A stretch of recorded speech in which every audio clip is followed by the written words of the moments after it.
काषाय वस्त्रं करदण्डधारिणं कमण्डलू पद्मकरेण शङ्खं चक्रं गदाभूषितभूषणाढ्यं श्रीपादराजं शरणं प्रपद्ये।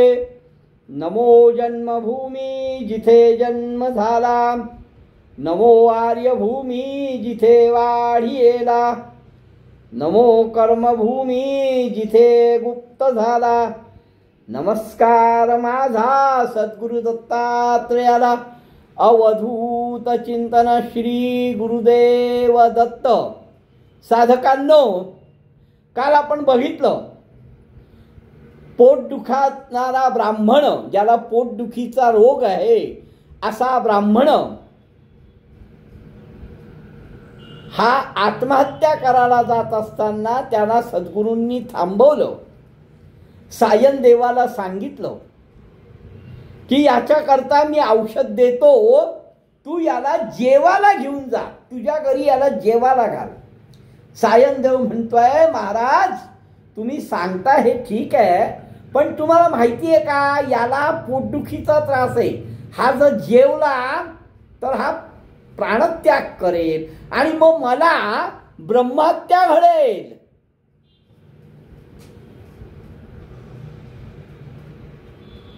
पण तुम्ही म्हणताय मी याला घेऊन जातो, पण महाराज तुम्ही पण या ना जेवायला,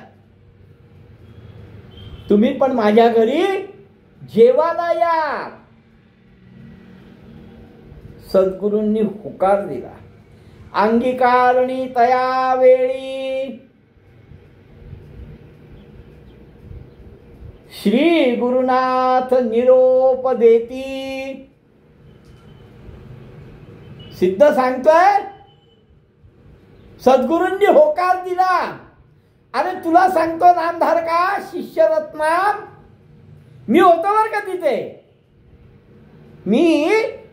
ही सगळी घटना आहे ती मी बघत होतो, मी तिथे होतो। सद्गुरूंनी होकार दिला, मग आम्हा सगळ्या शिष्यांसहित त्या सायन देवाच्या घरी भिक्षेला आम्ही होतो। तये वेळी समवेत शिष्य, सकाळी अजून काही शिष्य होते आणि हा जठर व्यथेचा म्हणजे पोटदुखीचा जो ब्राह्मण होता हाही होता। आणि मग सद्गुरू भिक्षेला गेले। विचित्र झाले त्याच्या घरी, त्या सायन देवाच्या घरी अतिशय विचित्र घटना घडली। काय घडलं? प्रथमतः सायन देवाने सद्गुरूंची पूजा केली। त्याची पत्नी पतिव्रता आणि त्या सायन देवाच्या पत्नीचं नाव जाखाई। या जाखाईने आणि सायन देवाने अतिशय श्रद्धापूर्वक सद्गुरूंची पूजा केली, षोडोपचार पूजा केली। आम्हा सगळ्यांची पण पूजा केली बरं, सद्गुरूंची पूजा केली त्याप्रमाणे आमच्या सगळ्यांची पूजा केली। आम्हाला सगळ्यांना पण त्यांनी नमस्कार केला सायन देवाने, त्याच्या पत्नीनी जाखाईनी सुद्धा। श्री गुरुपूजा विधान त्यांनी अतिशय वेगवेगळ्या पद्धतीने सद्गुरूंची पूजा केली। रक्तवर्णाचं मंडल काढलं आणि पद्म रचुनी अष्टादळाचं पद्म काढलं, नाना प्रकारची रांगोळी काढली, चित्र विचित्र अशी ती रांगोळी। सद्गुरूंना चित्रासनावर बसवलं आणि मंडळार्चन केलं, पुष्पगंध दिलं आणि हात जोडून संकल्प सोडलाय। संकल्पोनी विधीसी नमन केले, अष्टांगीची साष्टांग नमस्कार घातलाय, सद्गुरूंच्या चरणावर डोकं ठेवलाय। आठही अंग माथा ठेवून चरणी न्यासी पाद सर्वही अष्टांगी षोडोपचार विधीशी पंचामृतादी परियेसी पंचामृतानी रुद्रसुक्तानी सद्गुरूंचं चरण धुतलाय. श्री गुरु हसतायत, सद्गुरूंनाही आनंद झालाय. पूजा घेतली त्याची सगळी. त्या विप्राला तो ब्राह्मण असल्यामुळे त्याला हे सगळं ज्ञान होतं. त्यांनी सद्गुरूंचं चरण तीर्थ प्राशन केलं. अनुक्रमे श्री गुरूंसी षोडोपचारातल्या क्रमाक्रमाने विधिवत अशी षोडोपचार पूजा केली. आरती केली सद्गुरूंची. अतिशय स्वरामध्ये मंत्रघोष केला. पुष्पांजली वाहिली. नाना प्रकारचं गायन केलं. ही राजोपचार पूजा केली हो. त्याची पत्नी जाखाई पतिव्रता या दोघांनी मिळून सद्गुरूंची अतिशय मनोभावे पूजा केली. त्याचप्रमाणे शिष्यांची पण पूजा केली. आम्हाला सगळ्यांना पण वंदन केलं. मग सद्गुरू त्याला आशीर्वाद देतात. काय आशीर्वाद देतात? संतोषुनी श्री गुरुमूर्ती वर देती अतिपीती तुसी संतती होईल ख्याती. तुला ख्यातनाम अशी संतती होईल आणि तुझ्या वंशामध्ये गुरुभक्ती कायम राहील. नामधारका हे तुझे पूर्वज बरं, म्हणून तुमच्या घरामध्ये ही गुरुभक्ती आहे. गुरुभक्ती वंशोवंशी तू जाणसी गुरुचा वास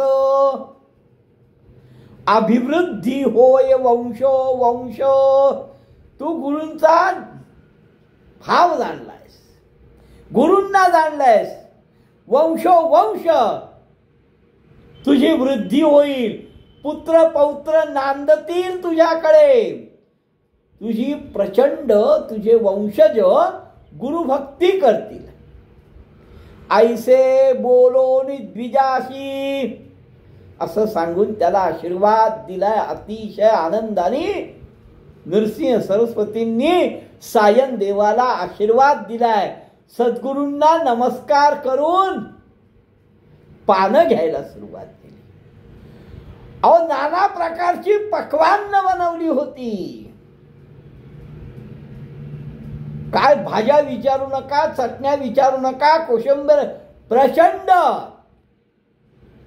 साग्र संगीत स्वयंपाक केला होता. नाना परीचे पक्वान्ने अपुपादी माशांने अनरसे लाया काय काय बरंच काय काय बनवलं होतं हो. अष्टविध परमान्न शर्करा सहित. बघा ना, एक एक पदार्थाचं नाव घेतलं तर तोंडाला पाणी सुटेल. असं नाना प्रकारची पक्वान्न, नाना प्रकारचा स्वयंपाक केला होता. शाक पाक नाना परी वाढतात सविस्तारी. अतिशय व्यवस्थित विस्तारपूर्वक ते पानं वाढायला सुरुवात केली. भोजन करिता प्रीतिकर अतिशय प्रेमाने भोजन वाढतायत. जठर व्यथेचा हे ऐक बर का नामधारका. जठर व्यथेचा ब्राह्मण हा जो पोट दुखणारा जो ब्राह्मण होता, जो आत्महत्या करायला चालला होता, तोही होता बर का. त्याने भोजन केले परिपूर्ण. आता सद्गुरूंनी आशीर्वाद दिलाय. आपली व्याधी गेली आहे. सद्गुरूंच्या शब्दावर विश्वास ठेवून त्यांनी यथेच्छ भोजन केलं. आश्चर्य, व्याधी गेली तत्क्षण. अमृत दृष्टीने सद्गुरू बघत होते त्याच्याकडे. गुरुवाक्य प्रमाण मानून त्यांनी जेवण यथेच्छ जेवला. जठर व्यथेच्या ब्राह्मणे भोजन केले परिपूर्ण. गुरुवाक्य जेवला व्यवस्थित. व्याधी गेली तत्क्षण. कशाने?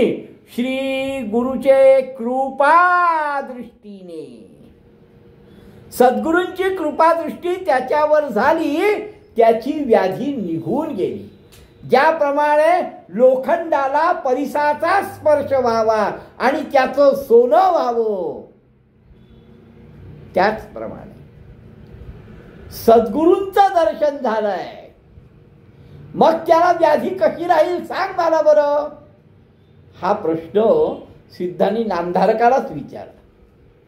की अरे ज्याप्रमाणे लोखंडाला परिसाचा स्पर्श झाला, त्याचं सुवर्ण होतं, अहो सद्गुरूंचं दर्शन झालंय, मग याला व्याधी कशी राहील.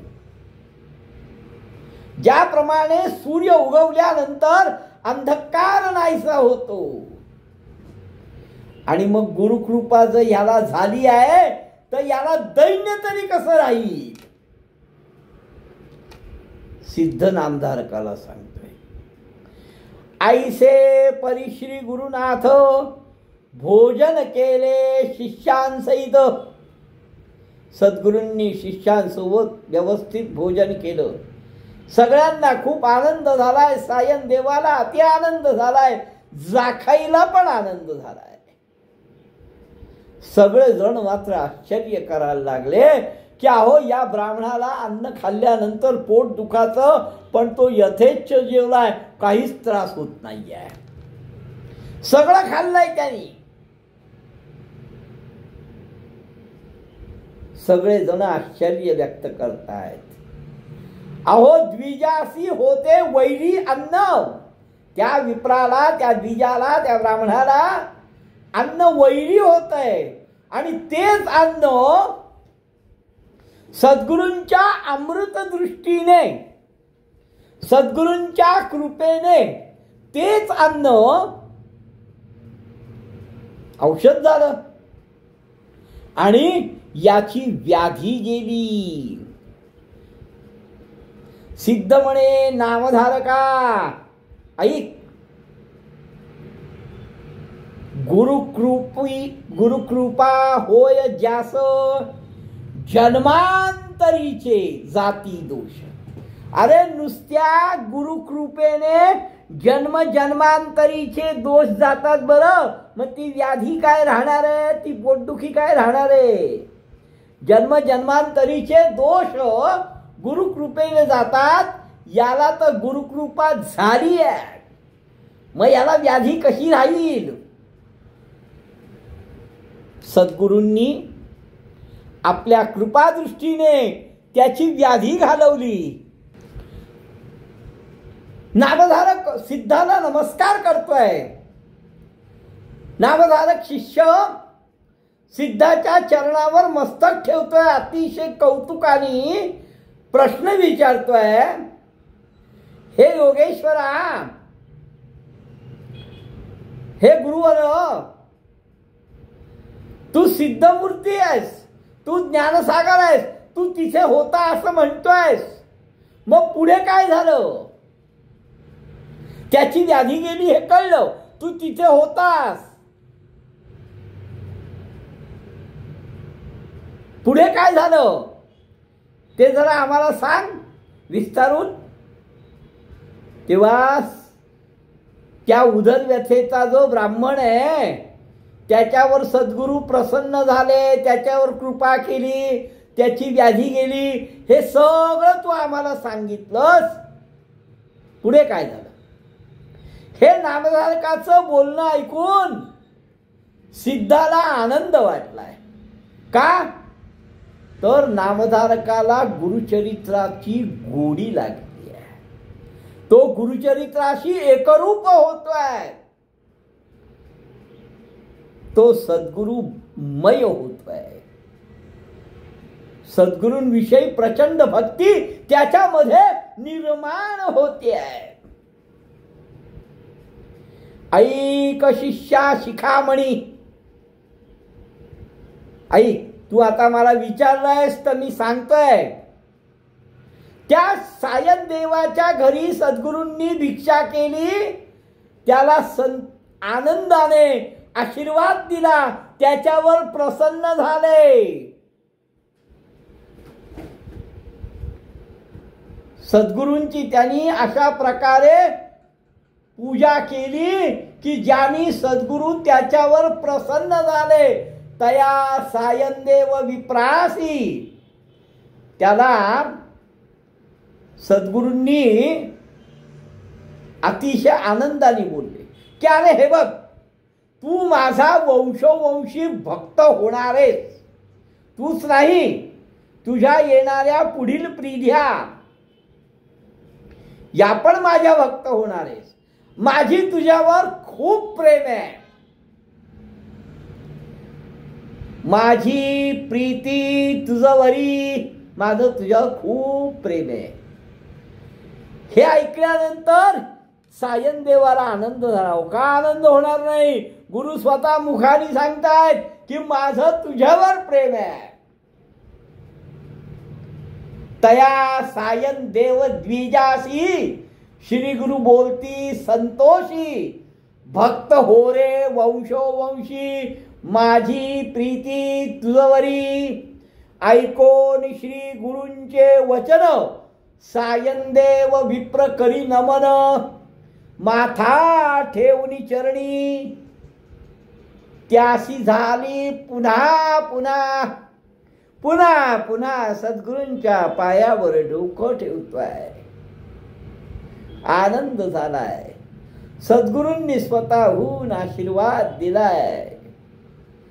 माझा पुढील वंश सुद्धा यांचा भक्त होणार आहे. तू जगद्गुरु आहेस, तू त्रैमूर्तीचा अवतार आहेस, स्तुती केली आहे. माया मोहानी तू मनुष्य दिसतोस, पण वेदांच्याही तू पुढे आहेस. तू विश्वव्यापक आहेस. ब्रह्मा, विष्णू आणि शिव या त्रिगुणांचा तू एक आहेस. पण तू मनुष्याचा वेश घेतला आहेस. कशा करतात? भक्त जन तारावया. मला समजलंय रे, तू ज्ञानवंत आहेस, तू कीर्तिवंत आहेस, तू जगद्गुरु आहेस. ब्रह्मा, विष्णू आणि महेश यांचा तू अवतार आहेस.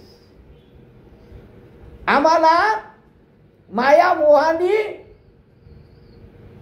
तू मनुष्य दिसतोस, पण वेदांच्याही पलीकडे आहेस. तू विश्वामध्ये व्यापलेला आहेस.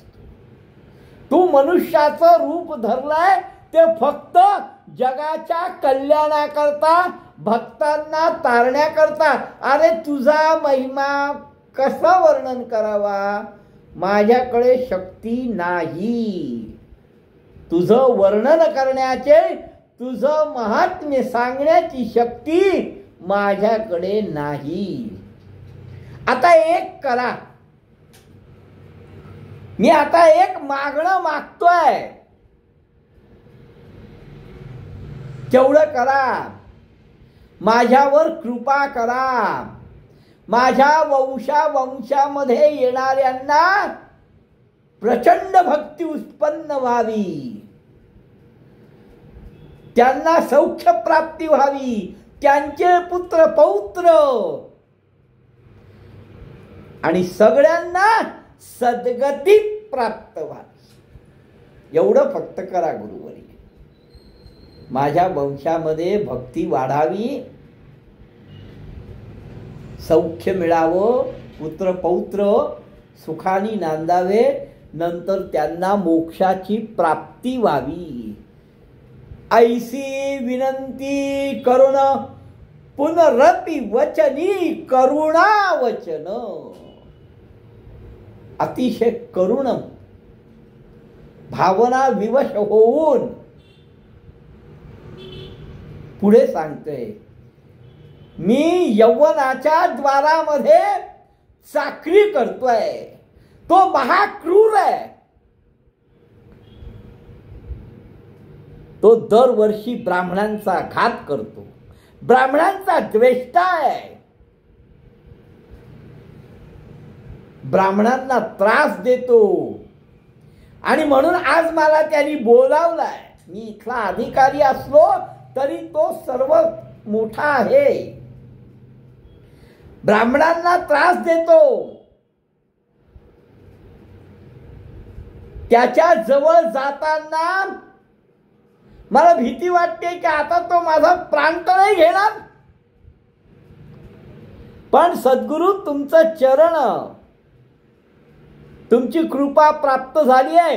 आता मरण काहीचे आमणास, आता मला काही मरणाची भीतीच नाही आहे. नाही तर त्यांनी बोलवलं की भीती वाटते की तो मारेल का काय. कारण ब्राह्मणांचा तो द्वेष करतोय, यवन आहे. सद्गुरु, तुमचं दर्शन झाल्याने ही भीती माझी गेली. सद्गुरु त्याला आनंदाने सांगतायत, मी तुला अभय देतो.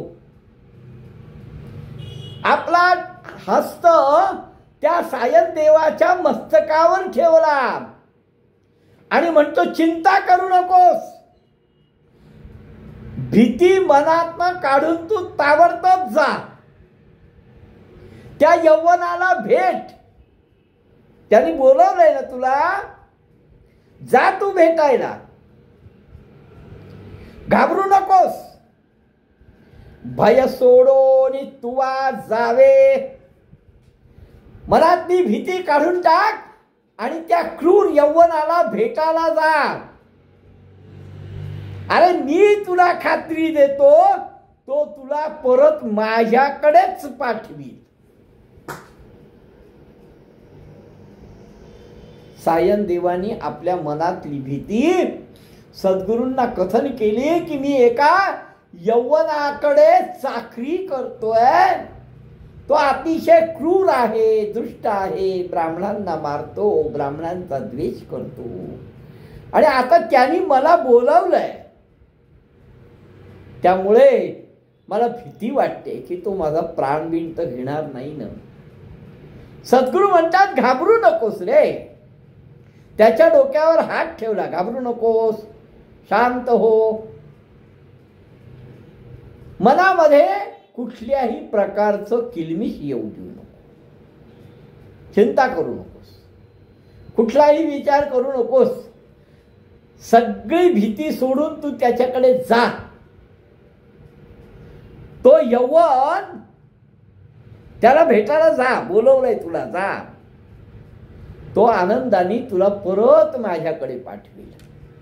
मी सांगतो तुला, जवळवरी तू जोपर्यंत परतून येणार नाहीस ना, तुला असं वाटतंय की मी तुला असाच आशीर्वाद दिलायस, तर एक लक्षात ठेव, जोपर्यंत तू परतून येणार नाहीस, परत येणार नाहीस, तोपर्यंत मी जाणार नाही. मी इथेच राहील. सायन देवाच्या घरात आहेत. जवबरी तू परतोन येसी, असो आम्ही भरोसे. हा भरोसा ठेव, हा विश्वास ठेव की जोपर्यंत तू येणार नाहीस तोपर्यंत आम्ही इथेच आहोत. आणि तू आला की मग आम्ही इथून जाऊ. हा शब्द सद्गुरूंनी सायन देवाला दिला. अरे तू माझा निजभक्त होणार आहेस. बर तूच नाही, तुझे पुढचे सगळे वंशज माझे भक्त होणार आहेत. त्यामुळे मला थांबणं जरुरीच आहे. मी थांबे, कारण तुला सर्व प्राप्त होणार आहे. तुझी संतती वाढणार आहे. तुझा वंश सुखाने नांदणार आहेत. तुझ्या घरामध्ये अखंड लक्ष्मी राहणार आहे.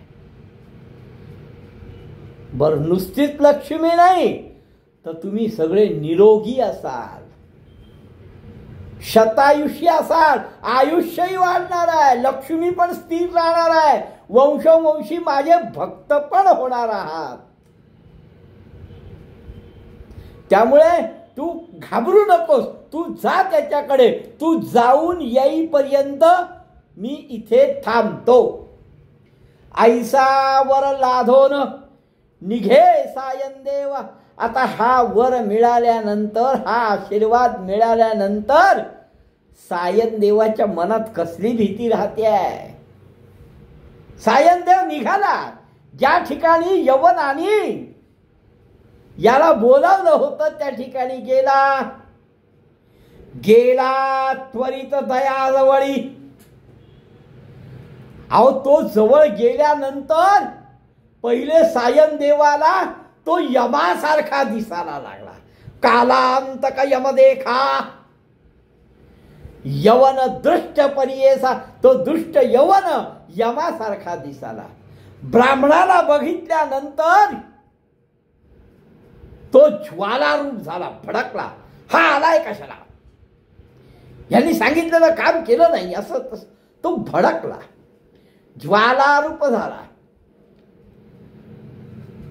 विमुख होऊन घरात त्या ब्राह्मणाकडे म्हणजे सायन देवाकडे बघितलं, ज्वालारूप झाला आणि तोंड फिरवून तो आतमध्ये घरात निघून गेला.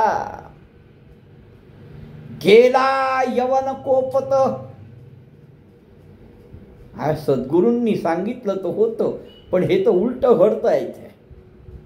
तो माझ्यावर चिडून लाले लाल होऊन यमासारखा दिसतोय, तो क्रूर, पण माझ्यावर चिडून संतापून हा आत गेलाय. त्यामुळे थोडी सायन देवाला भीती वाटली. विप्र झाला भयचकित. भीती वाटली, पण मनामध्ये सद्गुरूंचं ध्यान चालू होतं, सद्गुरूंचं स्मरण चालू होतं. गुरुकृपा होय जासी, गुरुकृपा होय जासी. काय करील क्रूर दृष्ट यवन. तो दुष्ट यवन काय करणार आहे. अहो, गरुडाच्या पिलासी, गरुडाचं जे पिलू आहे त्याला कधी साप चावेल का. सर्प त्या गरुडाच्या पिलाला कधी गिळेल का. तैसे त्या ब्राह्मणाशी, तसं सायन देवाशी भगवंताची सद्गुरूंची कृपा झाली आहे, तो यवन काय करणार आहे. का एखादे सिंहासी, का एखाद्या सिंहाला ऐरावत गिळून टाकला असं ऐकलंय का. नाही ना. तसंच त्या सायन देवाला गुरुकृपा झाली आहे, त्याला कळी काळाचं भय नाही. ज्याच्या हृदयामध्ये गुरुस्मरण आहे त्याला कसलं भय आणि त्याला कसली भीती. अहो, ज्याच्या मनामध्ये गुरुस्मरण आहे त्याला यमाची सुद्धा भीती नाही. ऐसा परितो यवन अंतःपुरात जाऊन सुशिक्षित केले भ्रमित होऊन. आतमध्ये गेल्यावर मात्र तो भ्रमण पावला. त्याला त्याच्या शरीराचं स्मरण झालं आणि त्याच्या हृदयामध्ये प्रचंड ज्वाळा उठू लागल्या. त्याला प्राणांतिक व्याधी व्हायला लागली, कष्ट व्हायला लागले. स्मरण असे नसे, त्याला काहीही आठवत नाही काय झालं कसं झालं, पण त्याला शारीरिक वेदना व्हायला लागल्या, त्रास व्हायला लागला आणि त्याला असं वाटलं कोणीतरी मला शस्त्राने मारतय.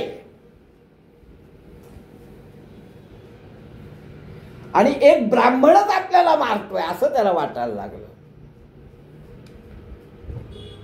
स्मरण झाले ते त्याला आठवलं, अरे अरे मी त्या ब्राह्मणाचा अपमान केला, त्याच्याकडे रागाने बघून घरात पळून आलो, त्याच्यामुळे तर नाही होते. म्हणून धावत गेलाय ब्राह्मणाच्या जवळ आणि त्या सायन देवाच्या पायावर लोटांगण घातलं त्या यौवनाने. अहो स्वामी आहेत तुम्ही माझे, तुम्ही इथे कशाला आला, तुम्हाला कोणी बोलवलं, जा जा जा इथून जा. बरं नुसतं जा नाही, त्याचा सत्कार केला, त्याला वस्त्र आभूषण दिलं, त्याचा निरोप घेतला आणि मग मात्र सायन देवाला आनंद झालाय. आनंदाने तो ब्राह्मण सायन देव गंगातीरी सद्गुरूंचं दर्शन घ्यायला आला. सद्गुरूंचं दर्शन घेतलं, नमन केलं, सद्गुरूंची प्रचंड स्तुती केली. पुढे काय झालं? नामधारक प्रश्न विचारतोय आता, पुढे काय झालं? तर सिद्धांनी पुढे काय झालं, जे काय सांगितलं ते आपण उद्या बघू. अवधूत चिंतन श्री गुरुदेव दत्त.